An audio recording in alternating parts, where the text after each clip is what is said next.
Oi, turma. Do livro Dois Mundos Tão Meus, Luiz Sérgio, Irene Pacheco Machado, no capítulo 26, A Missão de Paulina no Charco da Dor, na parte 2, o legário tinha outros afazeres e fomos chamados para acompanhá-lo. Nada lhe perguntei. Estava sonhando acordado com tudo o que venho aprendendo. Dirigi meu olhar para Sara e a amei muito mais. Era minha grande companheira de aprendizado. Extasiava-me contemplando as flores, as cascatas, enfim, tudo o que me rodeava. E me sentia muito feliz por ter sido criado por ele, o nosso pai amado. Em dado momento, percebi que já estávamos saindo da colônia que abrigava o hospital. Nossos instrutores não conversavam, pois estavam orando. Passamos primeiro por um alambrado, depois o solo foi ficando áspero, parecia que estávamos descendo uma rampa. Hilário, Olegário e outros deslizavam, mas o papai aqui patinava. Para onde será que estamos indo? Indagou-me Sara. Sacudi a cabeça. Não sei. Continuamos a andar. A atmosfera era diferente, uma sensação muito forte nos cercava. Só o caminho era visível graças a uma luz que o iluminava. Nisso, distinguimos gritos estridentes, quase uivos, algo terrível. E o pior é o que nos pareceu que a rampa era uma ponte sem proteção alguma. O legário parou por um instante e pediu que ninguém olhasse para os lados. Fomos indo, até avistarmos um ponto luminoso. Tem alguém aqui que está me pedindo isso, ó. Eu tô fazendo a leitura e ele tá aqui me pedindo o ossinho dele, gente. Olha lá. Mike. Ai, não quer conversa não. Tá lá. Hora do café da tarde. Onde é que eu tava mesmo? O legário parou por um instante e pediu que ninguém olhasse para os lados. Fomos indo até avistarmos um ponto luminoso ao longe. Era o chalé de Paulina. Não vi a hora de chegarmos até ele, tamanha a dificuldade do trajeto. Tinha a sensação de que quanto mais andava, o chalé mais distante ficava. Indaguei aos meus amigos e eles me disseram que minha ansiedade causava essa impressão. Procurei acalmar-me e logo o nevoeiro foi se dissipando, até surgiu o chalé, todo florido. Já nos esperava no portão o irmão Macário, que com respeito cumprimentou a todos. Quando adentramos o pequeno jardim de violetas silvestres, senti que estava chegando ao céu. Macário abriu a porta do chalé e entramos. Quanta emoção!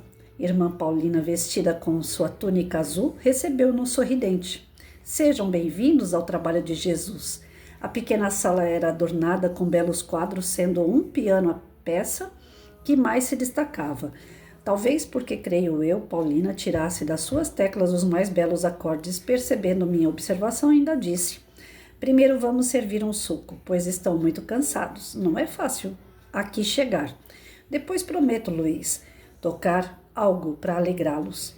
E assim aconteceu. Ao saborear o suco, perguntei do que ele era e ela respondeu: de flores silvestres. Existem muitas variedades aqui? Sim, em nosso jardim. O irmão amanhã terá a oportunidade de apreciá-lo. Irmã, ao descer, pensei que estava chegando ao inferno. Não existe inferno, irmãozinho. Existem locais mal assistidos. Calei-me. Enquanto isso, ela conversava com os instrutores. Sentou-se ao piano e sua bela voz ressoou em todo o vale. Acredito até que aquela neblina pavorosa se dissipou com o som daquela maravilhosa voz. Inebriados, nós a escutávamos. Das profundezas, clamo por ti. Senhor, ouve o meu grito, que teus ouvidos estejam atentos ao meu pedido. Aqui jazem tantas almas sofredoras, necessitando do teu perdão. Sei que são muito pecadoras, mas por favor, estende a tua mão. Só tu podes fazer subir as nuvens no horizonte, fazer relâmpagos para que chova, tirar o vento do teu reservatório, fazer tudo o que desejas. Portanto, tu podes, Senhor, levantar por amor esses espíritos que rastejam ao charco da dor. Orvalho de amor vem descendo sobre Esses seres sofredores, esperando e chorando como exilados que somos, sabemos que está chegando, porque teu amor é para sempre. Não abandones a obra de tuas mãos. Ao terminar o canto, estávamos enlevados pela beleza da interpretação e até o Olegário tinha os olhos marejados de lágrimas e nem conto para vocês minha emoção. Aproximei-me e lhe beijei as mãos, dizendo: obrigado, só as grandes almas oram com o coração. Dali fomos para outra sala, onde recebemos as orientações de trabalho. Paulina não vivia sozinha ali. Tinha uns 10 auxiliares. Asaf e Lícia eram os mais diretos. Não aguentava mais de curiosidade para saber que lugar era aquele. Mais tarde, Asaf nos informou que aquele local estavam confinados os falsos profetas, todos que abusaram do poder, do mando, os que escravizaram consciências. Abrigamos desde sacerdotes famosos, religiosos conceituados no plano físico, falsos espíritas, até artistas que pregaram escândalos. Todos estão neste lugar de dor. O que estamos fazendo aqui? Perguntei. Lícia respondeu. O irmão ouviu a súplica da Paulina. Vocês são o relâmpago, o orvalho, que chega até nós para nos ajudar. Pensei, quem sou eu, meu Deus? Paulina respondeu, um raiozinho de sol do céu de Maria. Reclinei-me respeitosamente. Este foi o nosso primeiro dia naquela casa de Deus. Logo estávamos diante daqueles que brincaram com o Espírito Santo, os religiosos e aqueles que abusaram do poder e iludiram o próximo. Ninguém pode imaginar a degradação perispiritual desses seres. Há pouco presenciáramos médicos curando os recém-desencarnados por queimaduras. E agora, diante de nós tínhamos irmãos com deformações terríveis, principalmente mentais. Tive a impressão de me encontrar em um manicômio. Gritavam uns com os outros, davam ordens, pregavam suas religiões, querendo ser obedecidos. Não preciso dizer que só em olhá-los sabíamos o que haviam feito de pernicioso ao próximo. Observei um famoso artista que jazia em estado desesperador. Quantos jovens ele levara ao vício e ao desespero. Aqui é uma prisão? Indaguei. Asaf respondeu. Não, eles estão resguardados, pois esse local não deixa de ser um pequeno hospital de Deus, mas eles acreditam estarem confinados em campo de concentração ou hospitais psiquiátricos, tal o estado de demência em que se encontram. Julgam-se ainda os donos da verdade e do mundo. Todos os homens que desejam dominar o seu próximo são doentes da alma, pois vivem longe do amor. Por isso pregam doutrinas diferentes e vão fazendo vítimas com suas ideias doentias. Olhei aquele povo e pensei, se o homem parasse para pensar, pouco que fosse, na vida após a morte, lutaria para viver em verdade. Vou parar por aqui porque o texto é longo. Nesse trecho do texto, ele leva a gente a refletir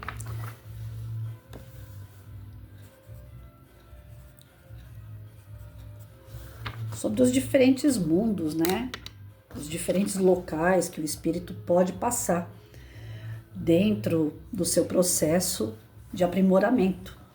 Então não tem nada que seja castigo, não tem nada que seja acaso. Tudo aquilo que o espírito vive é da mente dele, é produzido por ele próprio.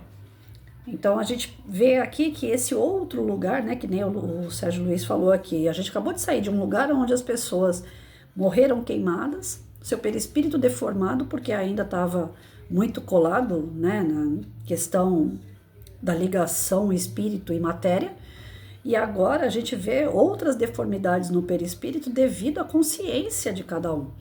Esses que são os falsos profetas, que Jesus já alertava e outros profetas antes de Jesus já tinham falado que isso haveria de acontecer, essas pessoas são pessoas que têm por prática levar outras pela sua conversa, pelo que elas acreditam que querem dominar a mente de outras pessoas, ou seja, interferindo no livre-arbítrio do próximo. Eu tive ontem uma conversa com um amigo meu e assim, por ser amigo eu respeito e dentro de brincadeiras que a gente já tem uma certa liberdade para ter um com o outro, eu brinquei com ele a respeito de um vídeo que ele me mandou. Ele me mandou um vídeo de uma pessoa que é espiritualista. Aí eu falei e o vídeo longo, quando é um vídeo curto, eu nem faço muita questão, eu dou uma olhada, vejo o que a pessoa mandou, dou um ok, né? Se concordo eu falo concordo, se eu não concordo eu também falo que não concordo e ponto. Mas ele me mandou uma palestra, bem dizer, e de muito tempo. Eu falei, eu não vou assistir essa palestra inteira, porque é espiritualista, né? Mas eu não ia ser desagradável com a boa vontade dele de me mandar aquele vídeo, ele teve a boa vontade. A intenção dele é de me mandar informações boas, não interessa de que fonte seja. Só que eu sou aquele tipo da espírita, que eu sou da doutrina espírita. Então, o que serve para mim é o que vier da doutrina espírita. Então, nesse ponto, eu sou rigorosa comigo, mas eu não sou rigorosa com os outros. Para mim, é a melhor doutrina que tem. Os melhores ensinamentos estão dentro da doutrina espírita, para mim. Mas isso não significa que eu quero que o outro siga exatamente os mesmos passos que eu. Já fui da pá virada, já fui aquele tipo de pessoa que quando acha que algo é certo, todo mundo tem que achar que é certo igual a mim. Hoje eu tô mudando muito nisso. Só que tem aquela coisa, o que é certo pra mim é pra mim. Eu não tenho que convencer ninguém. E aí, naquele momento, eu brinquei com ele. Falei pra ele assim, olha, você me manda um vídeo desse tamanho com uma pessoa espiritualista. Você sabe que ele é espiritualista, né? E você sabe que eu sou da doutrina espírita. Aí ele falou um monte. Eu falei, eu acho que ele levou a mal a brincadeira que eu fiz. Aí eu tentei me explicar ainda. Falei, olha, eu tô brincando, né? Eu não tô aqui pra ficar achando errado a outra doutrina. O que ela faz de certo ou faz errado é problema seu com ela. Você quer ser espiritualista, vai lá. Mas eu não. Eu sigo. Então você é uma espírita tipo crente, que não vê outra coisa. Aí eu falei, peraí, você já tá indo pra um outro âmbito da falta de respeito, né? O que eu sou é problema meu. Minhas escolhas vai dar as minhas consequências. Então, se eu estiver no caminho errado, se eu estiver me enganando, lá na frente a gente vai saber. Mas agora, nesse momento, tudo aquilo que eu estudo tá vindo para mim de encontro no momento mais do que necessário e certo e que tá me fazendo um bem danado. Então, eu acho que eu não tô no caminho errado. Mas o que interessa sou eu não tô aqui para te convencer a nada, então também não queira me convencer a nada, beleza? E aí nós ficamos assim meio estranhinho, né, naquela conversa. E aí eu lembrei dessa questão dos falsos profetas, né? Quando a gente realmente começa a embarcar no que o outro quer, a responsabilidade do outro na nossa vida é muito grande, né? Porque todas aquelas pessoas que falam, Patrícia, vai para a direita, eu vou. Mas se eu me der mal lá, a culpa é minha, porque o meu livre-arbítrio foi, mas a culpa também é daquele outro que me mandou ir. Então, o falso profeta é aquele que nem sabe o que ele está falando, ele nem tem certeza daquilo, e ele fala com alguma vantagem que ele está querendo ganhar. Mesmo que seja uma vantagem no bem, mesmo que a intenção dele seja no bem. Então, nós temos que ter esse cuidado de escolher que segmento nós vamos agir. Qual o caminho que nós vamos escolher? Porque nós vamos ser responsáveis por essa escolha, mas aquele que está indicando o caminho também. E os falsos profetas são justamente aqueles que indicam caminhos errados, tortuosos, que tiram a gente de perto de Deus, que desviam a nossa conduta, que mudam os nossos valores, mas não para o bem, para o mal. E aí o que acontece com essa turma? Peso na consciência, isso desequilibra o seu espírito, desequilibra o seu perispírito, também transformando ele, muitas das vezes, reconfigurando a imagem que aquele ser tem. Tem alguns que chegam num desequilíbrio tão grande que eles passam a ter figuras de bicho, geralmente de lobos, que eu tenho lido, né? Então a gente percebe o quê? Que a nossa responsabilidade em dar uma palavra. Gente, eu sempre falo isso e eu vou morrer falando isso, né? Vou desencarnar e vou chegar no plano espiritual falando exatamente a mesma coisa. Como professora, a gente escutava assim lá no magistério. Gente, um médico, se ele errar, ele vai matar a pessoa na hora. Um professor, se ele errar, ele vai matar os alunos aos poucos. Dependendo daquilo que você falar pro teu aluno, ele está digerindo aquilo durante o processo da vida dele todinha.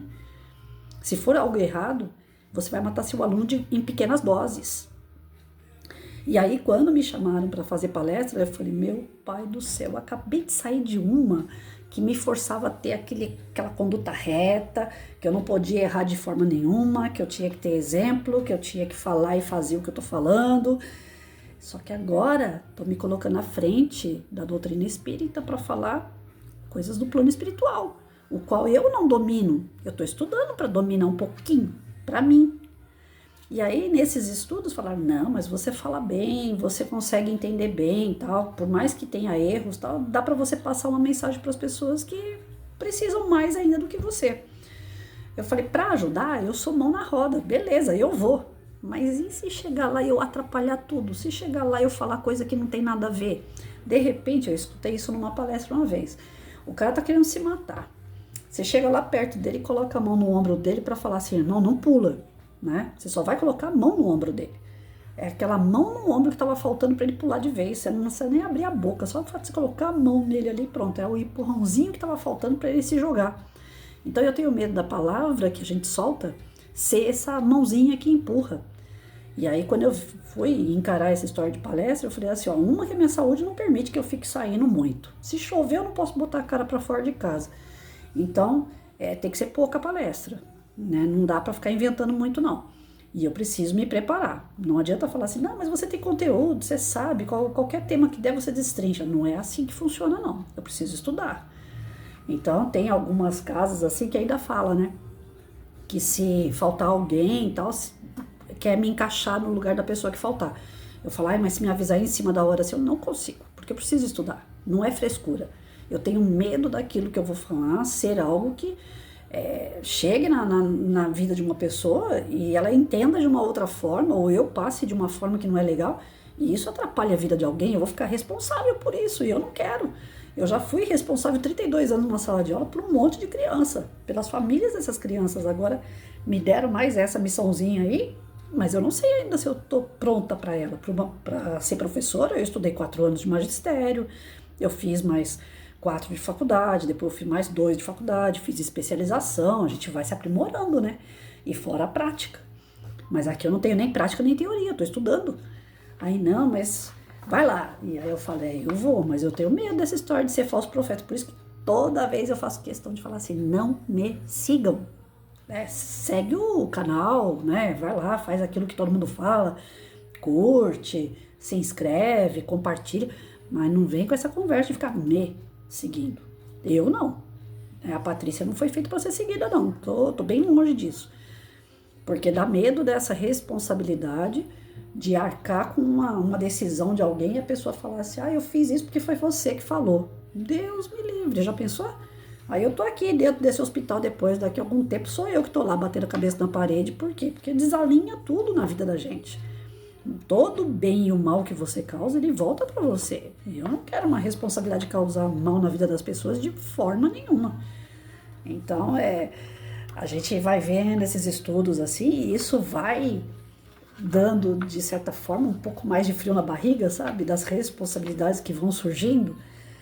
Então, eu espero, assim, que a gente entenda que a gente não tem que seguir porque o outro gosta, porque o outro quer, porque para o outro deu certo, porque o outro falou, né? Hoje em dia, que nem eu falei ontem, hoje em dia é um tal de todo mundo é o dono da razão. Você liga a internet, tem um monte de canal, tem um monte de postagem da pessoa dando dica de tudo, desde aquilo que você come até aquilo que você deixa de comer.